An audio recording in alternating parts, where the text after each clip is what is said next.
मालवणमधल्या राजकोट किल्ल्यावरील छत्रपती शिवाजी महाराजांचा पुतळा बनवणारा शिल्पकार जयदीप आपटेच्या कल्याणमधल्या घराची आणि त्याच्या कारखान्याची सिंधुदुर्ग पोलिसांकडून आज तपासणी करण्यात आली।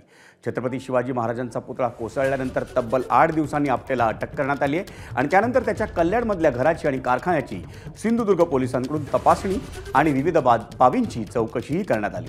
छत्रपती शिवाजी महाराजांचा पुतळा याच कारखान्यात बनवला होता का? पुतळा घडवण्यासाठी कोणतं मटेरियल वापरण्यात आलं होतं, ते कुठून आणलं होतं, याबाबत सिंधुदुर्ग पोलिसांनी आज चौकशी केली।